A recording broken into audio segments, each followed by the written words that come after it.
all for having me here.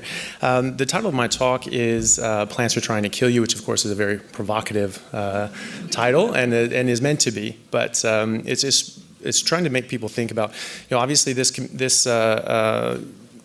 community knows full well about the danger of carbohydrates, how this changes us metabolically and physically and biologically, can cause a lot of harm. But we need to remember as well that there are other chemicals and toxins that exist in the food that we eat that can also cause harm. So let's take a think about this. Okay, so just Botany 101, plants are living organisms and they like to stay living organisms. If you eat them, they die. And so they have defenses just like any other living organism. And while animals can run away or fight back, plants can't. And so they use a lot of different things, but poison is one of their main deterrents. They use these defense chemicals to poison the animals that are trying to eat them, and they have hundreds of different ones geared towards different animals, insects, and pathogens that are trying to eat them.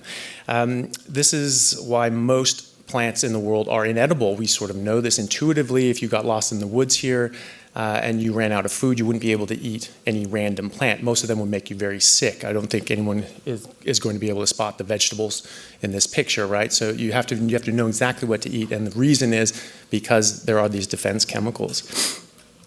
So here are just a few sort of categories of the ways that plants defend themselves. They use lectins. Is something people are gaining more interest in, but there's tons of different kinds of lectins.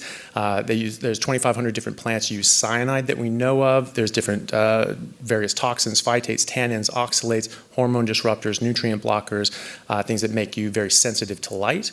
And nightshades we've known about for thousands of years, and yet for some reason we're still eating these things. So again, just Botany Biology 101, I literally learned this in 7th grade, that plants and animals are in an evolutionary arms race. Plants becoming more and more poisonous so less and less animals can eat them so that they can survive and thrive. And animals becoming more and more adapted to the specific poisons in specific plants so that they can eat that plant and survive and thrive. And this is where they get their dedicated food resources. It's like koalas and pandas, they eat a very specific diet. They eat other plants, they will get very sick.